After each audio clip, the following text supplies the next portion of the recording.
Empezando, pues, con los conflictos de intereses. Esta es una charla que tiene un patrocinio, pero el patrocinio no es para mí. Yo no tengo ningún vínculo comercial con la casa y de esa manera fue organizado. Entonces todo lo que digo no está influenciado en ningún momento por el patrocinio que está dando la casa comercial, que de paso les decimos que muchísimas gracias, pero el contenido científico no está influenciado, ni yo obtengo ningún beneficio económico de ese patrocinio. Hecha la aclaración, básicamente en estos próximos 45-50 minutos vamos a tratar estos temas en relación con la hipertermia maligna.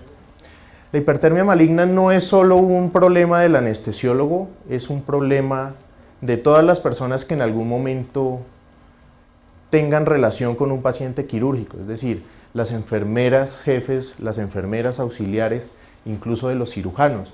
Entonces es un proceso que no solo va a la parte científica, sino también tiene muchísima relación con procesos administrativos, y de hecho en esos puntos administrativos hay bastantes dificultades de las que hablaremos más adelante.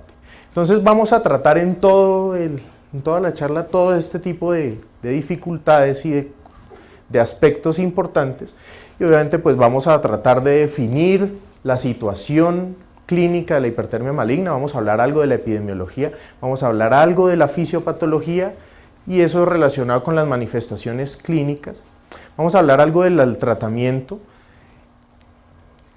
y hablar algo de unas posibles nuevas guías. Nuevas guías no es que nos vayamos a inventar nada, o sea, no es que vamos a tener algo diferente, no vamos a usar dantrolene, no es nada de eso, pero sí establecer algunas diferencias con respecto a algunas guías internacionales en algunos puntos muy pequeños, pero que de pronto van a caracterizar a las guías de la SCARE que se van a lanzar en el Congreso del próximo año. Vamos a hablar algo de ese contexto nacional, algo de la legislación y las estrategias que la SCARE se ha establecido desde hace algunos años para manejar este tema. Entonces, pues lo primero que deberíamos hacer es tener una definición clara de lo que es la enfermedad, y siempre que uno maneja algo de la definición va a encontrar términos como que es un trastorno farmacogenético, definitivamente es potencialmente letal, una condición que cuando se presenta una crisis puede llegar a tener mortalidades hasta el 90%, pues definitivamente tiene un potencial letal muy alto, que es producida por la administración de anestésicos volátiles, de succinilcolina o de ambos, y se manifiesta con una crisis hipermetabólica que a menudo es fatal si no se trata. La mortalidad no es del 100%, pero sí es muy cercana al 100%. Hay otras definiciones también, digamos, que entran dentro del contexto de la hipertermia maligna, y es que es una situación extraordinaria. Más adelante haremos algunas cuentas para darnos cuenta que realmente es extraordinaria, puede pasar un anestesiólogo toda su vida sin verlo. Entonces podría darse la situación que al ser una situación extraordinaria el anestesiólogo encargado del caso no se percate de lo que está viendo, y podría, aunque se percate, podría no estar preparado para enfrentarlo. Eso también nos impone algunas cosas, sobre todo en los aspectos de entrenamiento. Otra cosa es, teniendo en cuenta eso, si dejamos que el anestesiólogo confíe en su memoria, definitivamente puede que no sea la mejor manera para tratar a estos pacientes, porque se pueden omitir unos aspectos muy importantes del tratamiento que pueden hacer que la fatalidad siga siendo alta. Algo muy importante para nuestro contexto, y es que las reservas de dantrolene pueden, y de otros elementos útiles pueden no estar disponibles de una manera oportuna, que es posiblemente a lo que más le tememos todos, y especialmente cuando se está en unos escenarios que son quirúrgicos pero que no son hospitalarios, como cada vez lo vemos más con el desarrollo de la cirugía plástica. Se pueden hacer cirugías pero no son hospitales. Y definitivamente hay que hacer una educación clínica bastante importante para cerrar las brechas tan grandes que existen entre la investigación básica y los aspectos clínicos del tratamiento y del diagnóstico. Bueno, con respecto a la epidemiología, las enfermedades, las patologías pueden ser importantes por dos cosas, o porque sean frecuentes o porque tengan un impacto muy grande. La hipertermia no es muy frecuente, afortunadamente, pero su impacto y su importancia para nosotros está dada porque tiene un alto potencial letal y porque no existe otra especialidad en la medicina del humano que tenga que ver con esta enfermedad. Es decir, si nosotros no somos, no va a ser absolutamente nadie. Entonces la prevalencia estimada de los trastornos genéticos que hacen susceptibles a los individuos está alrededor de 1 en 3.000 individuos. Es decir, es mucho más frecuente de lo que uno pensaría. Pero una cosa es la prevalencia del trastorno genético y otra cosa son la incidencia de las crisis. Las incidencias de las crisis son variables, son mucho más frecuentes en niños, está alrededor de 1 en 10.000, aunque hay mucha variabilidad en la literatura con respecto a esta incidencia, básicamente porque el denominador del número total de anestesias no es fácil de determinar en muchas partes del mundo, mucho menos en Colombia, y en adultos podría estar alrededor de 1 en 100.000. Ahora, ¿por qué hay una diferencia tan grande entre la prevalencia del trastorno genético que hace susceptibles a los individuos y las crisis? Definitivamente es una cuestión de penetrancia que no se entiende muy bien. También se han postulado algunos mecanismos epigenéticos que tienen que ver con modificaciones que le impone el ambiente a los genes y hacen que su expresión pueda cambiar por esa interrelación entre el individuo y el ambiente, que hacen que un individuo pueda incluso cursar por una o dos procedimientos anestésicos sin que tenga ningún problema y al tercero súbitamente hacer la crisis. Las crisis pues definitivamente son más frecuentes en los jóvenes y en los hombres, pero cada vez más se ha visto que no hay esas diferencias tan grandes que se pensaba inicialmente con respecto a la distribución étnica.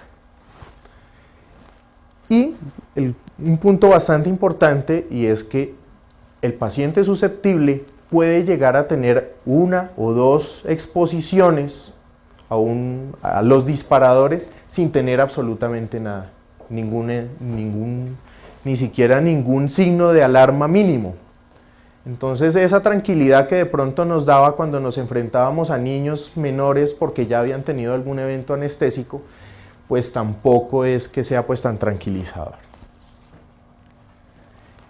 Ahora, con respecto a la incidencia en Colombia, este artículo publicado en el año 93, cuyo autor es el doctor Víctor Manuel Neira, también bastante importante en el área de la hipertermia maligna en Colombia, él encontró que la incidencia en esta serie de casos en Bogotá fue de 1 en 74.716, digamos 1 en 75.000, que está muy cercana pues, a lo que se ha descrito en la literatura.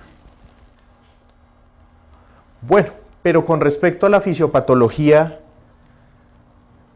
vamos a hablar un par de cosas, más o menos como para contextualizarnos, pero lo que ocurre en estos escenarios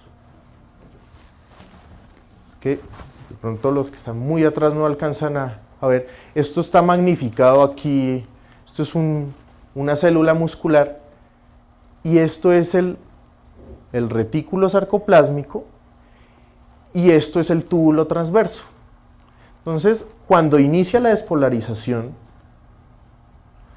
lo que hace estos receptores de dihidropiridina es abrirse y producen por mecanismos esencialmente físicos, producen una apertura de este receptor que es el receptor de rianodina.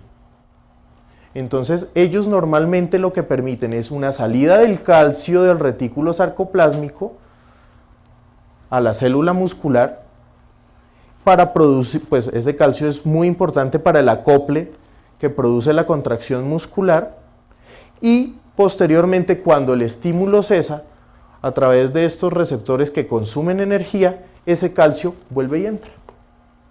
Y si el estímulo cesa, pues estos receptores se cierran, el calcio finalmente vuelve y entra y el acople entre las fibras termina. ¿Qué sucede con los pacientes susceptibles de hipertermia maligna? Tienen algún trastorno, ya sea en los genes que codifican para este receptor, el de dihidropiridina, o el receptor de rianodina. Entonces, ¿qué sucede? Que ante un estímulo producido o por la succinilcolina o por los anestésicos inhalados, lo que hacen ellos es abrirse, pero no cerrarse. Entonces, ¿qué sucede? Sale el calcio, el estímulo cesa, pero el calcio sigue saliendo y estos receptores, peleando contra la corriente, siguen intentando meterlo. Entonces empieza un consumo alto de energía, mayor del normal.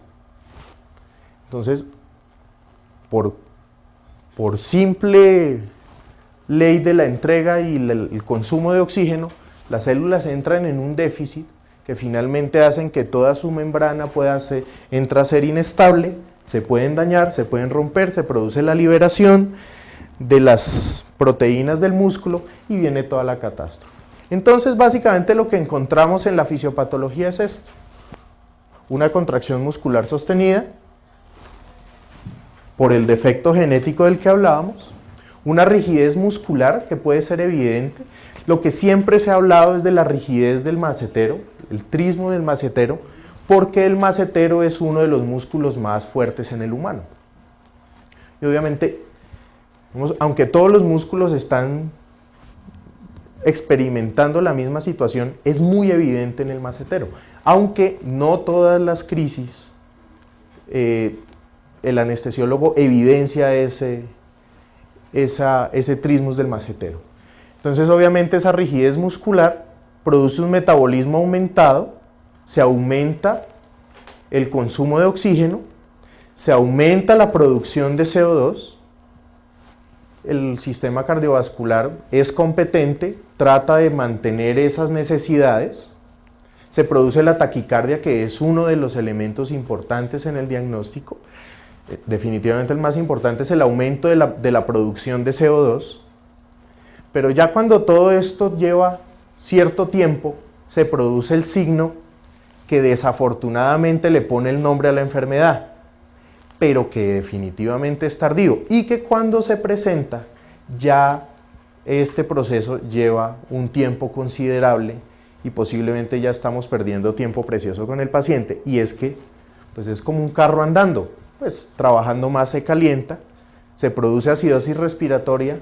Si estamos con un paciente con anestesia general, lo tenemos con un volumen minuto fijo, que obviamente no le da para eliminar todo el CO2 que está produciendo, se produce la acidosis respiratoria, viene la lesión muscular, la salida de potasio de la célula, la falla renal producida por la salida de las proteínas del músculo, el potasio produce arritmias y finalmente viene la muerte, ya sea por las arritmias o la CK tiene la mala característica de producir coagulación intravascular diseminada, que es como la gran mayoría de los pacientes que no mueren por arritmias, finalmente mueren después de una crisis de hipertermia maligna. Esto básicamente para mostrar que cuando el aporte de oxígeno no es suficiente, cuando ya el sistema cardiovascular está completamente rebasado en su capacidad de adaptación, pues viene la deuda de oxígeno, viene la acidosis láctica, que también es una de las características tardías, y obviamente se produce el choque circulatorio, la acidosis metabólica, el colapso cardiovascular y finalmente la muerte. Todo esto producido simplemente por ese trastorno en alguno de estos dos receptores.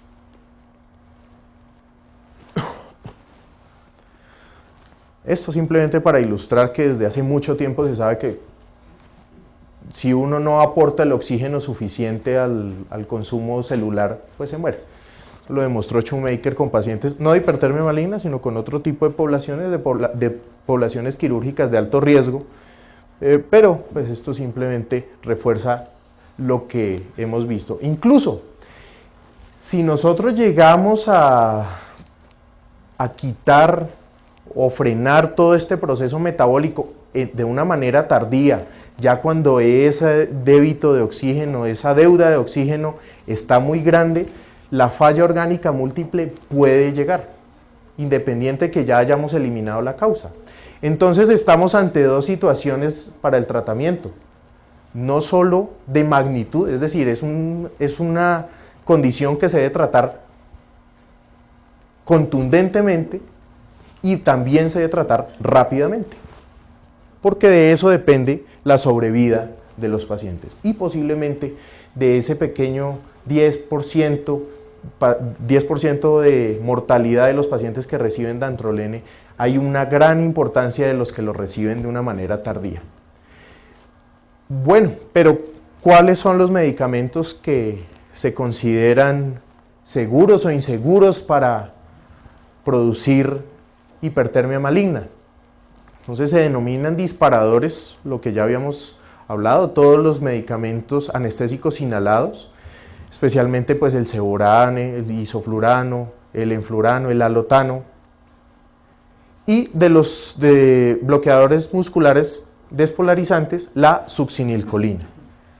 Y hay muchos medicamentos que se consideran seguros, aunque más adelante veremos que hay algunos casos que pueden hacer que estos pacientes, ya sea por condiciones de estrés, estamos hablando del humano, que se sabe que en otras especies las condiciones de estrés definitivamente generan las crisis, pero en el humano se considera que estos medicamentos son seguros. Entonces las benzodiazepinas, todos los anestésicos endovenosos son seguros en principio, es decir, las técnicas endovenosas totales son seguras para este tipo de pacientes, lo que no exime de estar preparados para manejarlos, todos los anestésicos locales, y el único inhalado que no se ha asociado con ser un fármaco disparador es el óxido nitroso. Hay algunos reportes recientes, algunos artículos de revisión bastante interesantes que hablan del efecto protector que pueden tener algunos medicamentos. Básicamente hablan del magnesio, aunque los estudios no son muy contundentes, diría uno que son bastante desalentadores, y también del efecto protector que pueden tener los bloqueadores neuromusculares no despolarizantes, especialmente el becuronio. Pero ya que se hayan usado pues como una estrategia para prevención, no. Se ha visto cierta asociación que hace que las crisis se retrasen un poco.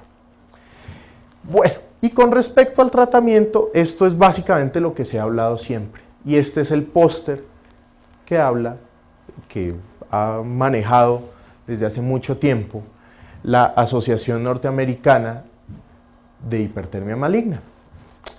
Entonces, definitivamente dentro de cualquier esquema de tratamiento, lo clave es el uso del dantroleno.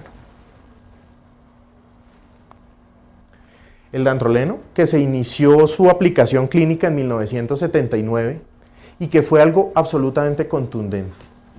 La mortalidad sin el uso de dantrolene, en el mejor de los casos, está cercana al 80%, podríamos decir que es casi del 90%. De pronto en nuestro medio el 100%, pero la mortalidad con el uso del dantroleno bajó al 10%.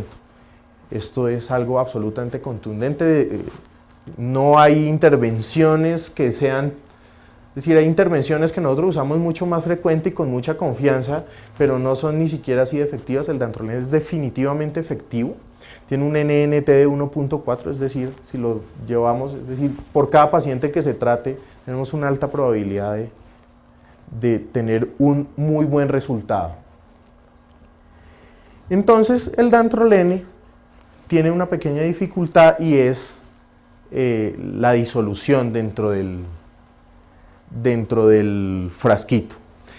En estos frascos vienen 20 miligramos. Recordemos que la dosis normal, la dosis que se recomienda para la primera dosis de crisis es de 2.5 miligramos. Entonces, con un frasco no es suficiente. Es decir, tener un frasco en nuestra institución no es lo adecuado. Siempre se habla de que debemos tener un kit de dantrolene, y este kit de dantrolene son por lo menos 36 viales de estos. Y hay que entrenarse en diluirlo, porque no es fácil. Ahí en esta foto ustedes pueden ver cómo el del lado izquierdo está bien diluido, bastante espumoso, pero bien diluido, mientras que el de la derecha hay unas partículas, ya los vamos a ver bien en el video, pero no es fácil de diluir. Entonces también hay que tener entrenamiento para eso. Entonces vamos a ver básicamente, vean, esto es un kit. Lo ideal es que el kit de hipertermia maligna contenga lo que es para manejar hipertermia maligna. Muchas de las cosas que se necesitan para manejar la hipertermia están o deben estar en el carro de paro. Es decir, para manejar a un paciente de estos hay que traer el carro de paro y el kit de hipertermia maligna. Entonces, como ustedes se pueden dar cuenta, pues ahí hablan de la glucosa, la insulina, pero todo eso siempre debe estar en los carros de paro. Entonces, aquí más pues, muestran una manera de diluirlo. Si ustedes se dan cuenta, esos son jeringas de 60 centímetros. Los viales vienen diseñados para tener esa capacidad. Véanlo bien y vean la diferencia. ¿Ven? Ahí hay unas partículas volando. Y una de las formas de mejorar la solubilidad del medicamento es que el agua estéril con la que se diluye esté caliente más o menos a 37 grados, más o menos calentarla con el cuerpo. Entonces esto se diluye en 60 centímetros, entonces toca hacerlo obviamente con jeringas de 60 y hay que aplicar las dosis, hacer esto el número de veces necesaria para cumplir los 2.5 miligramos por kilo iniciales. Si estamos hablando de un adulto, pues obviamente estamos hablando de por lo menos 8 o 9 viales que hay que empezar a poner de una manera rápida y como ustedes pues, se pueden dar cuenta, pues el proceso no es simplemente como de pronto diluir el remifentanil, que es un medicamento absolutamente fácil de diluir. Entonces, incluso para cosas de estas hay que tener algo de entrenamiento y de conocimiento porque puede pasar que uno tenga 30 años en la práctica de la anestesia y nunca le haya tocado el primer caso.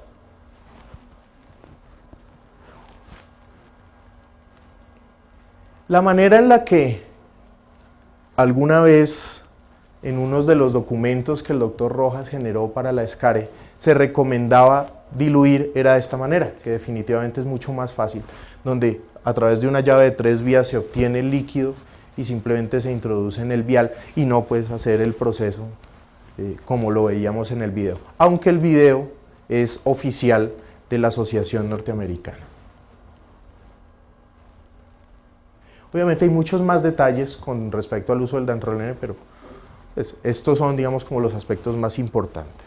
Ahora bien, además del dantroleno, el póster de la mouse recomienda muchas otras estrategias. Básicamente, el uso de bicarbonato para la acidosis metabólica, el enfriamiento activo del paciente,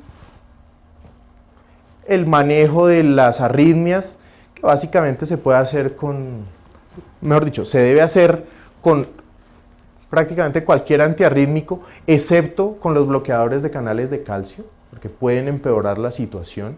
Se debe tratar la hipercalemia, como la tratamos siempre, se debe hacer el seguimiento de los pacientes, en fin. Pero hay dos puntos de los cuales se ha hecho una búsqueda exhaustiva de la evidencia y la ESCARE, con las guías que se van a publicar el próximo año, va a apartarse un poco y es básicamente con el uso de bicarbonato y en la manera de enfriar el paciente. Lo primero es que la manera en la que se entiende la fisiología de ácido base ha cambiado sustancialmente desde hace algunos años y no pocos, sino más bien muchos, más o menos desde principios de la década del 80, con la llegada de la teoría de los iones fuertes propuesta por el doctor Stuart. Básicamente, él le quita el papel preponderante al bicarbonato como un regulador del estado ácido-base y lo pone simplemente como una víctima y deja como las variables independientes del manejo ácido-básico al CO2, la diferencia de iones fuertes y los ácidos débiles no volátiles. Entonces, con respecto a esto, entonces diríamos, ¿para qué usamos bicarbonato? Y la propuesta que se va a hacer en las guías que saldrán el otro año es que el bicarbonato sí se debe usar, pero para la hipercalemia.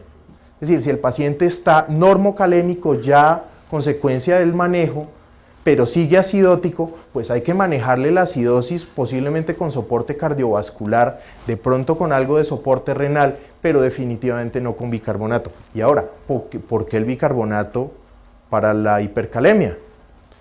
Por la teoría de los iones fuertes, lo que hablábamos de las variables dependientes, y es básicamente por la ley de la electroneutralidad que propone Stuart. Entonces, la electroneutralidad se va a mantener, así el paciente esté malo, regular o esté bien. Entonces, el punto en el que está el paciente, eso va a estar absolutamente bien. Si ustedes se dan cuenta, los cationes se suman, los más importantes, sodio y potasio, y el cloro y la diferencia de iones fuertes se va a mantener exactamente igual. Es decir, si nosotros no modificamos esta escala, esta suma, y modificamos el sodio, pues haremos que el potasio sea menor. No sé si me estoy haciendo entender. Y ahora la pregunta, que es casi como para residente recién llegado: ¿cuál es la única manera en la que uno puede dar sodio sin dar cloro? Pues con bicarbonato. Porque queda el sodio y el CO2 finalmente se eliminará por el respiratorio. Entonces, aumenta la concentración de sodio, obligando al potasio a meterse a la célula. Entonces, definitivamente el bicarbonato tiene una cabida dentro del manejo del paciente con hipertermia maligna, pero no para el manejo de la acidosis, sino para el manejo de la hipercalemia. Y el otro aspecto en el que va a haber alguna diferencia es con respecto al manejo del enfriamiento. Recordemos que nosotros funcionamos como un compartimento de dos, digamos un modelo bicompartimental, donde el centro de nuestro cuerpo es eutérmico, pero la periferia se acomoda a las necesidades de regulación. Es decir, si nosotros queremos conservar calor, nuestro centro sigue caliente, pero la periferia se enfría para que la diferencia entre el ambiente y la superficie sea lo menor posible. Y de esa manera se pierde muy poca energía, muy poco calor. Entonces, ¿cuál será la mejor manera de que el paciente pierda calor? Pues que no se vasoconstriña. Recordemos que una de las guías, de los aspectos que propone la guía de la MAUS es enfriar al paciente como sea. Entonces póngale sonda, póngale nasogástrica, póngale vesical, póngale agua fría, póngale paquetes de hielo en todo el cuerpo. Entonces, yendo por partes, si nosotros hacemos que se produzca una vasoconstricción de la piel, lo que estamos haciendo es impedir que se disipe el calor. Cosa diferente de los líquidos fríos que se pueden poner por las ondas, que eso sí tienen una utilidad mayor, pero definitivamente no hay que enfriar la periferia. Y eso está avalado por la evidencia. Entonces, en escenarios similares a la hipertermia maligna, como el choque de calor que se produce en los países africanos, han hecho bastantes estudios sobre esto y se han dado cuenta que, por ejemplo, al quitar la causa, es decir, en este escenario posiblemente aplicar el dantrolene, si lo dejamos así, el paciente puede disminuir 0.06 grados centígrados por minuto, quitándole la causa, que es muy poco. Si los acostamos en colchones de agua circulante y esa agua circulante a 20 grados, baja 0.1 grado por minuto. Si lo bañamos con agua fría, baja básicamente lo mismo, 0.11. Si le aplicamos spray con un atomizador y le ponemos viento frío, baja 0.12 por minuto. Pero si le aplicamos spray y viento tibio baja 0.3, casi 3 veces más. De lo que se deduce que la disipación, lo que se busca en el tratamiento de los pacientes con hipertermia maligna, es favorecer la pérdida de calor por convección y por evaporación, y no confiarse tanto en los métodos que usan la conducción o la radiación. Es decir, hay que hacer que el paciente pierda calor de la manera más eficiente posible. Entonces va a ser una de las cosas que se va a desaconsejar vehementemente, y es el uso de hielo sobre el paciente, porque sí, se le enfría la piel, pero el centro sigue concentrando el calor. Y evidentemente, eso sí lo reconocen todas las guías, el enfriamiento no debe ser llevarlo a la hipotermia, sino debe ser dejarlo normotérmico. Bueno, y el manejo de la fase posaguda, pues básicamente el seguimiento de los pacientes, el uso adicional de dantrolene, que se usa alrededor de cada 4, cada 6 horas, con dosis de alrededor de 0.25 miligramos kilo hasta completar 1 miligramo kilo en las primeras 24 horas. Y obviamente asegurar una adecuada diuresis, hacer el seguimiento a los pacientes. Estos pacientes se comportan como un síndrome de aplastamiento. Estos son pacientes que pueden llegar a tener un deterioro de la función renal bastante rápido, que se puede recuperar siempre y cuando no se le produzcan más lesiones a ese riñón. Es decir, se deben evitar todos los nefrotóxicos. Y esto simplemente que la MAUS lo recomendaba hace algunos años. Yo realmente lo he buscado últimamente en la página, pero no lo he encontrado, y son los ABCs. Habían muchísimos, creo que era excesivo, pero estos eran como los más importantes. Entonces, digamos como para tener en mente siempre, y es primero estar alerta, ser consciente que la hipertermia maligna existe y qué es y cómo se trata. Pero el espasmo del macetero en vía aérea, rigidez corporal en la B y temperatura corporal. En la C, la capnografía, y en la parte de circulación, las arritmias, la taquicardia o la bradicardia, la hipertensión o la hipotensión. Sobre todo que no sean explicadas. D, de las drogas, si se usaron o no disparadores. Si estamos en un paciente en el que no se usó ningún disparador, pues posiblemente no sea muy adecuado pensar en eso. Y examinar al paciente, porque lo primero que sobreviene es una insuficiencia circulatoria, y el famoso coleor moteado de todas las insuficiencias circulatorias que van desde el trauma hasta la sepsis también se replican en este escenario. Valga decir en este momento que una de las patologías con las que más hay que hacer diagnóstico diferencial en la hipertermia maligna es con la sepsis y el choque séptico, porque el paciente está hipermetabólico, pero obviamente por otras causas. Una vez uno establece el tratamiento, ahí no hay escala de grises. Es decir, en el momento donde se establece el tratamiento, se arranca hasta que definitivamente se confirme que no o que sí. Pero no pueden haber aguas tibias. Entonces, en ese momento, definitivamente, lo primero que hay que hacer, igual que en todas las ABCs, es pedir ayuda y parar la anestesia en lo posible. Si el cirujano tiene que cerrar rápido, que cierre rápido. Si puede terminar, que termine, pero lo más rápido posible. Hiperventilar al paciente, básicamente para evitar la acidosis respiratoria, enfriarlo, usar dantrolene y vigilar los electrolitos.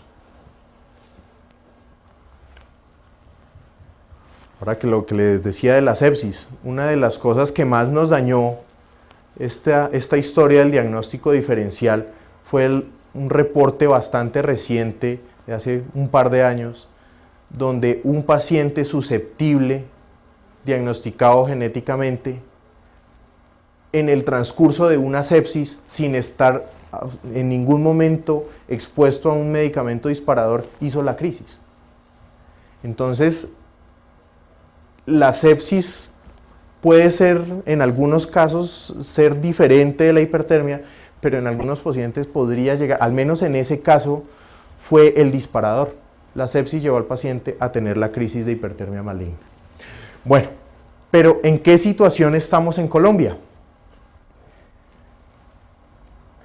La historia, pues acá está uno de los protagonistas, qué pena, doctor Rojas, yo no lo he dejado en paz en la charla, pero con la salida del doctor Rojas de, digamos, asumir algunas responsabilidades personales, la decisión de la SCARE fue eliminar el Comité de Hipertermia Maligna. Inicialmente, el Comité de Hipertermia Maligna de la SCARE, recordemos que nosotros somos un sistema federado, la cual nosotros en Bogotá y Cundinamarca somos la Sociedad Cundinamarquesa, pero la gran federación es la SCARE. Entonces la SCARE decidió eliminar el Comité de Hipertermia Maligna y anexarlo al Comité de Seguridad coordinado por el doctor Pedro Ibarra. Ante esto, en el año 2010, la Sociedad Cundinamarquesa en su autonomía decidió crear el Comité de Hipertermia Maligna de la Sociedad Cundinamarquesa de Anestesiología, que realmente es el que existe y es el que está haciendo la mayoría de de las cosas en Bogotá y en Cundinamarca. Ahora, el tema de la hipertermia maligna se sacó del Comité de Seguridad y se anexó al nuevo Comité de Eventos Críticos, es decir, la SCARE sigue sin Comité de Hipertermia Maligna y posiblemente esto va a ser una situación de largo tiempo o posiblemente permanente. Pero esto es básicamente la situación en la que se está moviendo Colombia. Es decir, nosotros como Cundinamarca tenemos Comité de Hipertermia Maligna, pero la gran sociedad nacional no lo tiene. Muchas sociedades seccionales están trabajando en eso, especialmente la sociedad antioqueña, en cabeza del doctor Jorge Rubio. Pero ¿qué sucede? El año pasado, la SCARE, que es pues definitivamente la unión de todas las seccionales colombianas y es quien tiene el poder político, se anexó a esta declaración de Helsinki, que no tiene nada que ver con la declaración de la investigación en humanos, sino esto es una declaración sobre la seguridad del paciente en anestesiología. Entonces lo que hicieron ellos, lo que hizo la SCARE con el doctor Peláez y pues toda la junta directiva, fue firmar respaldando esto. Y una de las cosas que se pide aquí en esta declaración de Helsinki, además de que las sociedades nacionales y regionales de anestesia tengan guías para manejo de dolor, para manejo de patología obstétrica, para patologías de alto impacto, es que debe tener guías y debe entrenar a sus socios en hipertermia maligna. Entonces, la SCARE, al anexarse a esto, definitivamente pues, adquirió una responsabilidad política, no solo a nivel nacional, sino también internacional, en manejar la situación. Entonces, ese es el proceso que está liderando la Sociedad Cundinamarquesa de Anestesiología, que obviamente pues, nos favorece la cercanía, pero posiblemente estamos llevando todo el proceso que se está haciendo al interior de la seccional, lo vamos a poder llevar a todas las seccionales de la SCARE. Entonces, para eso se han trazado unas estrategias. Eternamente las estrategias se han movido entre el diagnóstico y el tratamiento. Entonces, haciendo como un análisis muy juicioso de lo que estábamos, de lo que se había logrado, cabe aclarar que la prueba cafeína lotano se ha hecho en Colombia y las personas que la han hecho están aquí presentes, el doctor Rojas y el doctor Caminos, la han hecho en animales. No la conocía de nombre, pero muchísimo gusto. Se ha hecho en animales, pero entonces básicamente recogiendo todo eso dijimos, bueno, ¿cuál va a ser la estrategia en el próximo año, próximos 2 años? Entonces nos encontramos con esto. Primero es que la prueba de cafeína lotano tiene una sensibilidad y una especificidad. ¿Qué quiere decir eso? Que puede tener falsos positivos y falsos negativos. Es decir, la prueba puede decir que un paciente es susceptible y no lo es, cosa que no es tan grave, pero puede decir que no es susceptible siéndolo, cosa que puede ser bastante grave. Entonces, eso se ha medido y se sabe que la sensibilidad está alrededor del 97%, es decir, De 97 de cada 100 enfermos los detecta, es decir, 3 se quedan por fuera, que ahí es donde está el problema, porque ese 3% pues, queda expuesto como si no fuera sensible y tiene una especificidad del 78%. Entonces partimos de que no estamos hablando en términos de 100% y 100%, hay falsos positivos y hay falsos negativos. Ahora, la manera de extraer la muestra de músculo no es ni en formol, no es ni es con un BACAF, ni es con anestesia local, porque la anestesia local daña o puede hacer que se malinterprete la prueba. Entonces, ¿qué hay que hacer con estos pacientes? Hay que darles anestesia. ¿Y cómo toca darles anestesia? Como si fueran susceptibles, porque todavía no sabemos si los... Entonces nos paramos en el peor del escenario. Entonces vean este video que también es de la mouse. No es el video, es solo la foto, pero ahí le están poniendo una máscara laringea. Igual también recomiendan, se puede usar anestesia espinal o también un bloqueo. El cirujano debe estar supremamente bien entrenado en extraer el músculo porque no puede usar electrobisturí antes de sacar la muestra. Y además vean la cantidad de músculo que se saca, no es despreciable, aquí son más o menos unos 7 centímetros, pero el paciente tiene cierto grado de incapacidad después de esto. Entonces eso nos pone en una situación. Bueno, y es que estos pacientes están recibiendo anestesia sin disparadores, y resulta que estos pacientes sin disparadores también pueden producir hipertermia maligna, que es menos grave. Entonces, ¿qué hay que tener? Siempre hay que tener dantrolene a la mano para usarlo, para poder hacer la prueba.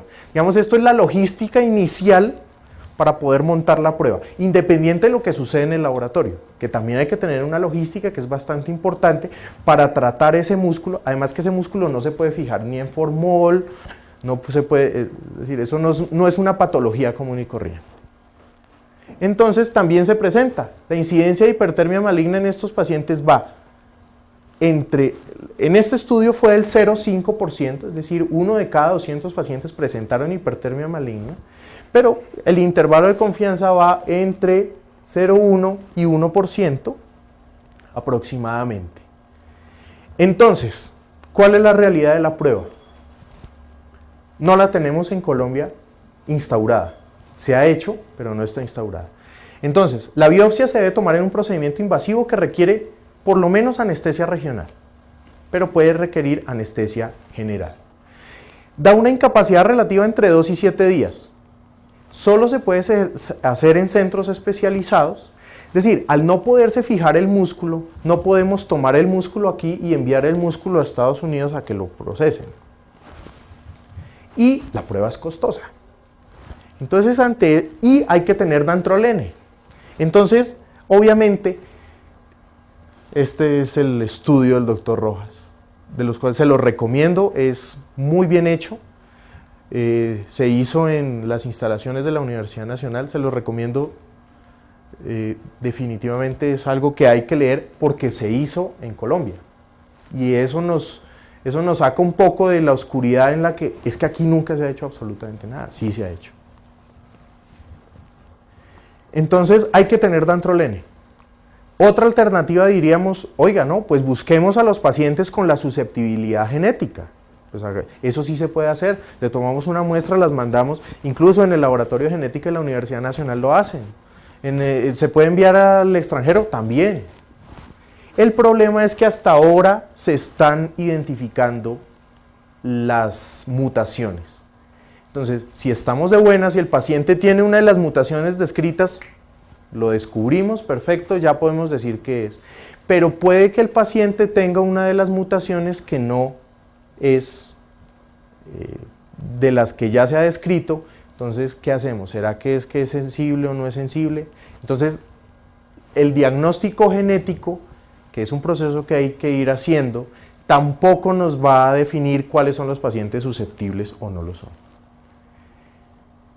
Entonces, ante esa situación que es un poco complicada, definitivamente la SCARE prefiere, al menos inicialmente, estamos hablando del primer año, segundo año, es apostarle a que haya disponibilidad del tratamiento en todas partes donde se da anestesia o se hace alguna cirugía. Obviamente, manejar o entrenar en el manejo de pacientes susceptibles y obviamente dar información a los anestesiólogos, a las enfermeras jefes, a los cirujanos, a todas las personas, a los intensivistas que van a tener en algún momento manejo con este tipo de pacientes. Entonces, una de los hechos más importantes fue cuando en el año 2004 la Comisión Revisora del INVIMA consideró que el dantrolene era un medicamento vital no disponible. En Colombia el dantrolene no tiene registro INVIMA, al menos hasta donde yo tengo conocimiento. Pero se puede importar bajo esta figura, que esta es otra de las dificultades que se tenía porque prácticamente había que traerlo de contrabando, esto era ilegal antes de esto. Entonces no había disponibilidad. Pero de hecho, vea, ahí lo están, vea, Dantrium. Entonces acá lo venden y se puede conseguir. Entonces, una de las primeras cosas políticas a las que les está apuntando la SCARE es que el dantrolene tenga un registro INVIMA. ¿Esto qué facilitaría? Primero, disminuir costos por importación. Segundo, que la distribución en zonas apartadas sea viable, no solo por costos, sino también por cuestiones de permisos. Se prevendría el desabastecimiento y nos pondría en contacto con el fabricante, pues para soporte, para todo este tipo de cosas. Además que solo hay dos fabricantes pues digamos que estén disponibles en Colombia, el Dantrium, y hay otra marca que es el Revonto. Esos son los dos que están disponibles. Y conociendo, porque siempre está la dificultad de, oiga, pero me va a hacer comprar este kit que son 36 ampollas y puede que no se use. Entonces hay que decirle al director, sí señor, puede que no se use, igual que el carro de paro. Pero el carro de paro, ¿qué sucede? Es que lo está solicitando la Secretaría de Salud para habilitar los servicios. Entonces, otra de las jugadas políticas que le está jugando la SCARE es que el dantrolene debe ser obligatorio. Es decir, que no dependa de la buena voluntad del director del hospital y de la gestión política que pueda hacer el jefe de anestesia o los anestesiólogos, sino que definitivamente deba estar. Ahora, lo que se propone, al menos en principio, es que se pueden establecer redes de hospitales. Estas redes no son de 5, ni de 10, ni de 15 hospitales. Lo que se propone es que pueden haber una red de 2 o máximo 3 hospitales. ¿Esto qué aseguraría? Recuerden que el kit mínimo son 36 ampollas. Si tenemos, en el peor de los escenarios, digamos, si tenemos una red de 2 hospitales, tendríamos 18 viales en cada institución, o si estamos en un escenario de 3, tendríamos 12 en cada institución. Eso permitiría que el anestesiólogo, cuando hace el diagnóstico, tenga las 12 ampollas que son, si ustedes hacen la cuenta, eso le permitiría a uno tranquilamente poner la primera dosis de 2.5. Es decir, ¿por qué no 4 hospitales? Porque ya si nos quedamos con solo 9 ampollas, de pronto no nos alcanza. Pero ya el gasto entre 3 hospitales es bastante bueno. Ejemplo de esto: Clínica Reina Sofía, Clínica Colombia, Clínica del Country. Funcionan en red, funcionan así. Y funcionan en esa red porque la que abastece a las 3 instituciones es la misma farmacéutica, que es Farmasanitas. Entonces cada uno de los sitios tiene las 12 viales. Entonces en el momento donde un anestesiólogo en cualquiera de los 3 sitios dice, tráigame el dantrolene ya, está en cuestión de 3 minutos, lo sacan, inmediatamente se activa una red que hace que de las 2 instituciones que no tienen el problema en ese momento, llega en cuestión de media hora el kit completo y ya permite, pero después de la dosis inicial de los 2.5. Entonces, esto es una manera de pronto de adaptarnos, pero definitivamente todos los sitios deben contar por lo menos con la capacidad de poner la dosis inicial de 2.5 miligramos por kilo. ¿A qué más le va a jugar a la SCARE? Al entrenamiento. Entonces, a partir del otro año va a existir el curso taller para entrenamiento en crisis de hipertermia maligna. Entonces, haciendo cuentas, más o menos, si nos ponemos en un escenario bastante crudo de una crisis por cada 50.000 anestesias, vea, si un anestesiólogo que lleve 30 años de experiencia y que sagradamente dé 32 casos con anestesia general semanales, sin vacaciones, sin nada, 32 casos. Al cabo de los 30 años ha dado 50.000 anestesias. En ese momento, al menos por estadística, ya pudo haber tenido una. Entonces, hay que formar desde residentes, obviamente, porque puede que al momento que tengan que enfrentarse con su primera crisis, no estén preparados o no estemos preparados. Entonces, el entrenamiento es clave. Nos entrenamos en cosas como la reanimación cardiopulmonar, pues obviamente esto también es bastante importante porque implica, además que no es un manejo no solo de los anestesiólogos, las enfermeras jefes tienen que estar involucradas acá, los intensivistas tienen que estar involucrados acá. Y pues con respecto ya a algo muy especial dentro del entrenamiento es que hay que usar mnemotecnias, hay que usar ayudas. Entonces, todas esas ayudas, todos los póster, todo este tipo de cosas son bastante útiles, especialmente porque en una situación como esta, que no es habitual, nada se puede dejar a la memoria. No podemos dejar a la buena voluntad que el anestesiólogo se acuerde que son 2.5 miligramos por kilo y que tiene que diluir el dantrolene de cierta manera, sino hay que dar las herramientas, algo así como las listas de chequeo que entraron en boga después, pues ya desde el 2009, cuando en las normas mínimas se establecieron como de uso obligatorio en el territorio nacional. Entonces, en conclusión, ¿cuáles son las estrategias para la SCARE? Entonces, primero, asegurar la disponibilidad del tratamiento. Es decir, vea que esta reunión, lo que ustedes se comieron hoy, se los patrocinó un laboratorio que vende dantrolene. Hay muchos más, pues no muchísimos más, pero hay más. Conclusión, ¿el dantrolene en Colombia existe? ¿Existe? Sí. ¿Es fácil de conseguir? Pues de pronto no como el remifentanil, pero se puede conseguir. Hay que hacer la gestión con los directores de los hospitales. Y hay que ponerlos en situación que esto es prevenible y puede tener consecuencias legales el hecho de si está disponible, si lo están vendiendo, ¿por qué no lo tenemos? Hay instituciones que ya lo tienen, entonces hay que tenerlo. Después de eso hay que saber cómo usarlo, pero el primer paso es tener la disponibilidad. La educación, que es absolutamente básico, y después de tener establecido esto, en el próximo año o en los próximos 2 años, se le apuntará directamente a poder tener la prueba cafeína lotano en Colombia. Ya se ha hecho, seríamos líderes en Latinoamérica, seríamos de pronto sitios de referencia, recibiríamos pacientes para hacerlo, pero sería bastante vergonzoso que empecemos a recibir pacientes y no tengamos cómo ponerles dantrolene en el esporádico caso durante la toma de la muestra que hagan una crisis de hipertermia maligna. Esto simplemente pues a manera de propaganda. En la página de la Sociedad Cundinamarquesa de Anestesiología está una información colgada sobre hipertermia maligna. Esta imagen me sirve para 2 cosas. Primero, para mostrarles la página, que es el www.sca.org.co,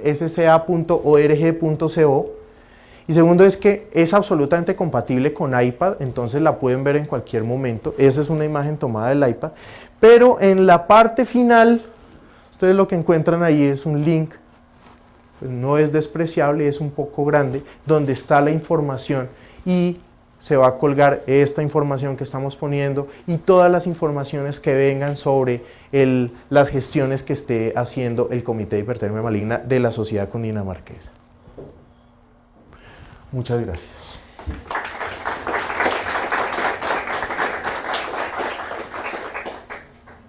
No sé si hay algún comentario, alguna... El dantrolene tiene un sitio de acción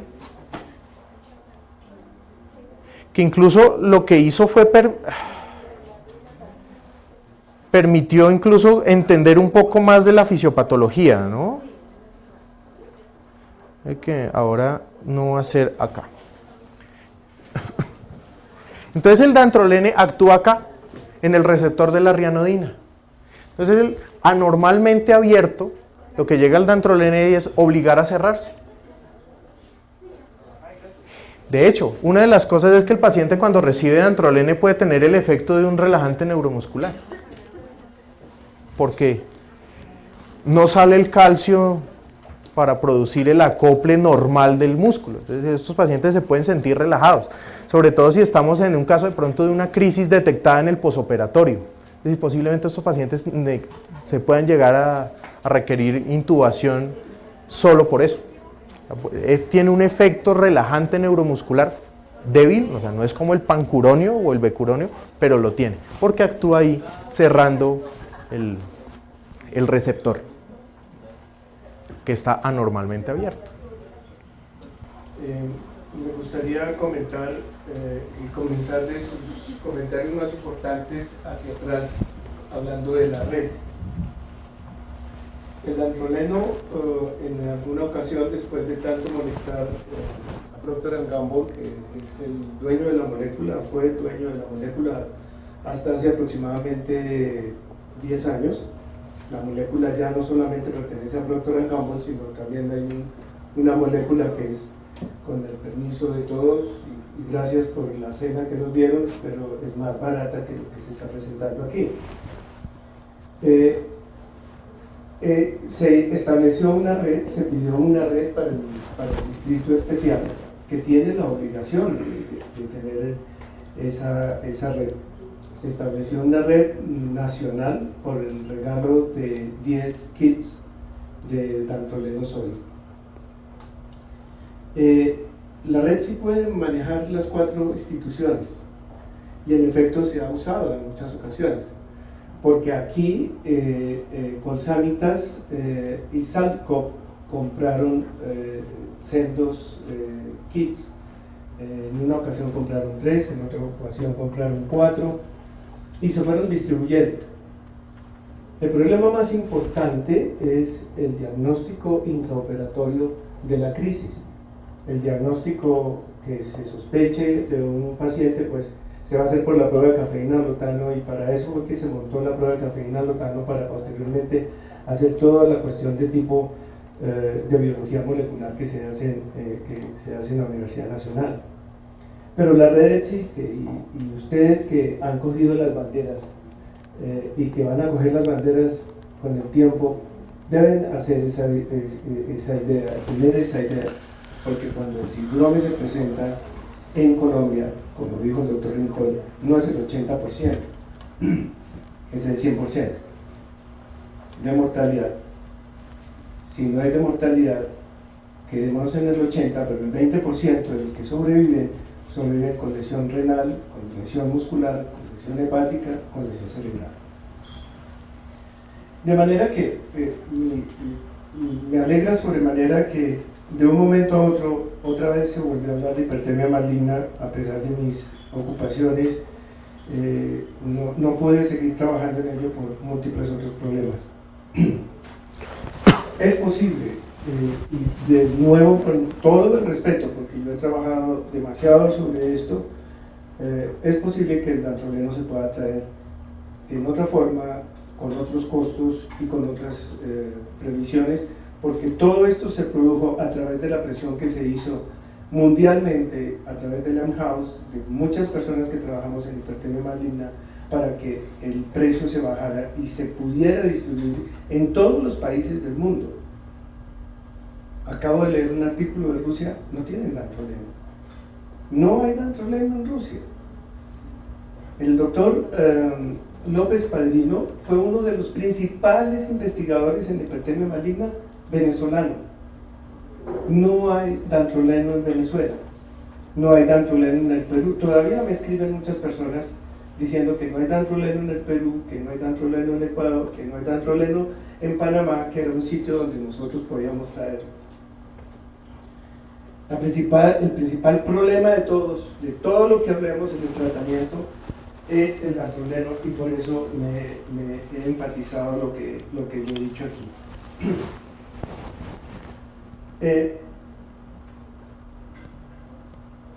no quiero discutir demasiado sobre el bicarbonato y sobre el enfriamiento, porque es absolutamente obvio lo que usted dice, pero recuerden muy bien que lo que hay es una lesión celular, se rompe el músculo, al romperse el músculo sale potasio, sale creatinquinasa y todos los elementos intracelulares se salen y el potasio va a estar muy alto. Es posible toda la teoría que nosotros podamos desarrollar sobre el bicarbonato, pero ténganlo siempre en cuenta. La otra parte del enfriamiento, que también hay razón en que se reduce 0.06 si se pone el hielo externamente, pero es que el hielo se va a colocar en los sitios donde se va a enfriar el paciente, a nivel de las carótidas, a nivel de las ingles, a nivel, si lo hemos hecho y lo hicimos porque nosotros tenemos solución salina helada, se pone intraabdominal si el paciente está siendo operado y está abierto el abdomen, si está abierto el tórax, etc. Ustedes, no sé si decir que ojalá que nunca lo tengan, o que ojalá sí lo tengan para que aprendan lo que es el verdadero estrés del manejo de un paciente. El doctor Rafael Sarmiento, que ustedes conocen muy bien, decía que la anestesia era el 99.99 de etéreo y el 0.01 de pánico. Pero el pánico, aquí sí es pánico, porque el paciente se le va yendo a uno por entre las manos, por entre los dedos.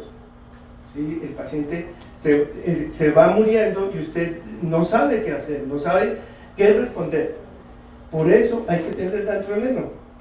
Y para un paciente de 9 kilos, si le pone 2.5 miligramos por kilogramo de peso, con 9 ampollas al tiene. Entonces se puede distribuir así como usted lo menciona. Y nuestra población todavía no sube en promedio de los 70 kilos, hasta donde yo lo tengo entendido.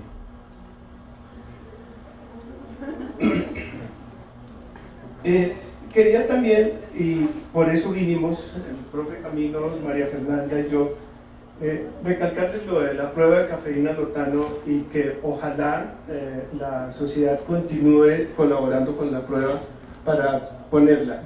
Nosotros no hicimos prueba de cafeína lotano en humanos, hicimos solamente una prueba de cafeína lotano en cerdos, lo cual fue un trabajo muy largo, muy duro, muy difícil. La prueba de cafeína lotano en humanos requiere una parafernalia sumamente grande, como más o menos lo contó el doctor Rincón. Pero después de que tengamos la prueba de cafeína lotano, ya se puede encontrar los pacientes susceptibles y comenzar a buscar por biología molecular cuáles son las alteraciones y cuáles son las alteraciones de nuevo en nuestra población.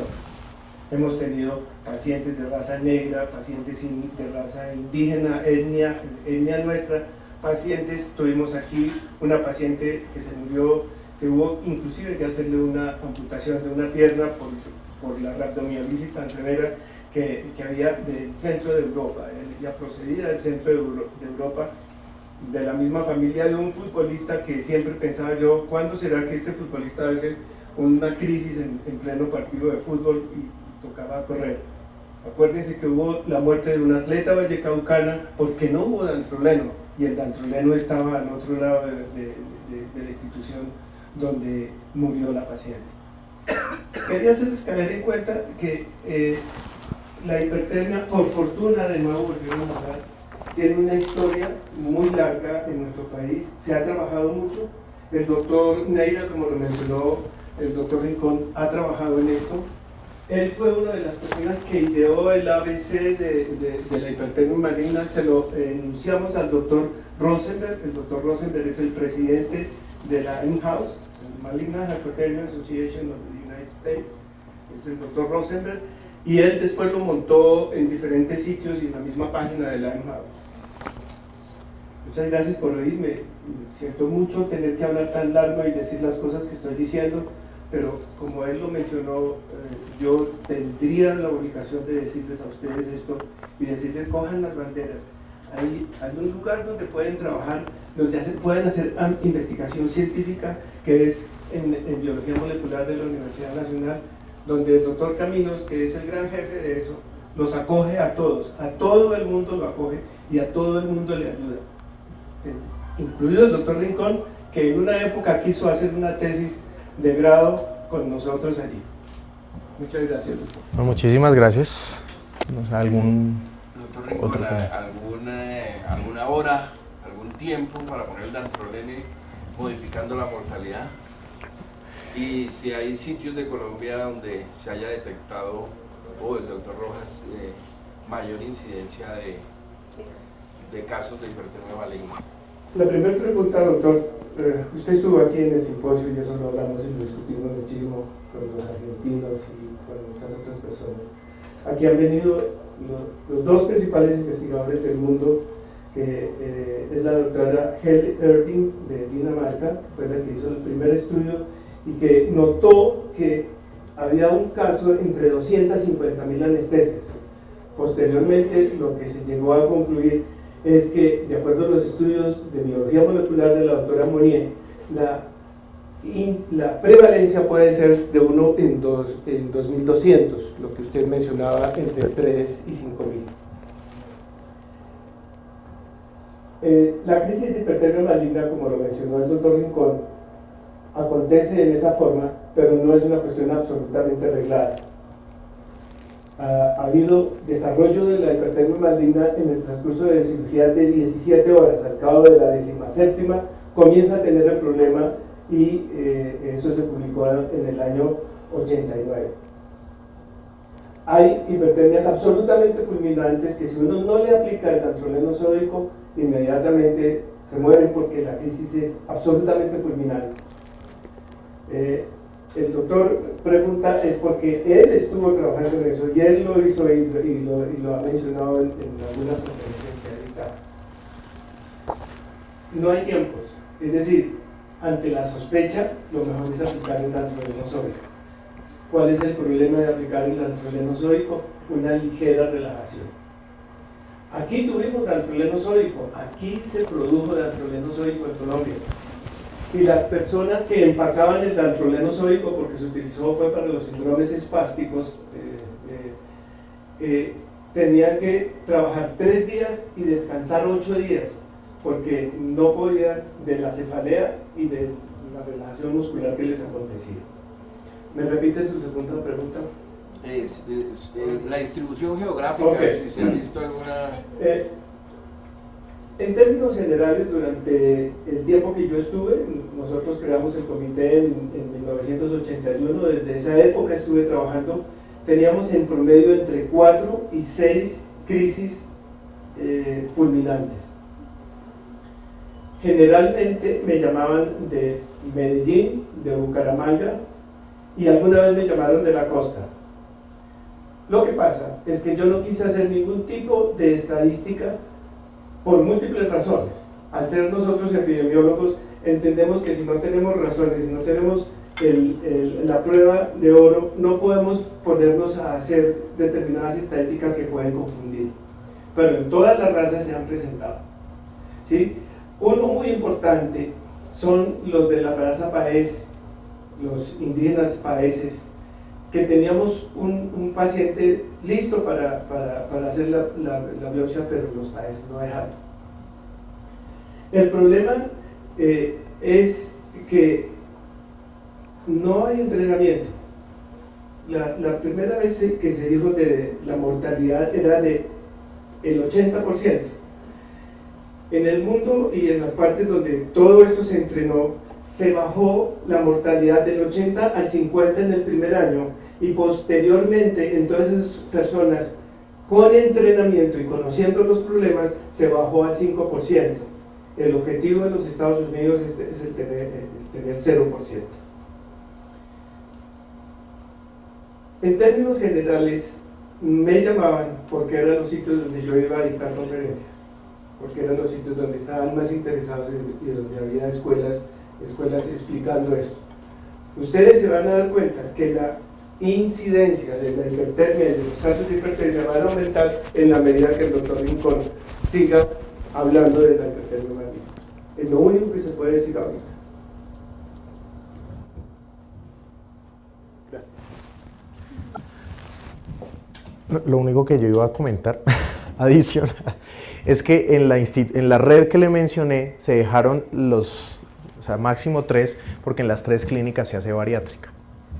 Pero obviamente, digamos, en una institución donde no se maneje ese tipo de programas, tranquilamente las 4 instituciones pueden pertenecer a una misma red. De hecho, el doctor Rodas me corrige, en algunos sitios en Estados Unidos, por el aumento del promedio de la población, ya han subido el número del kit. O sea, el kit ya no son 36.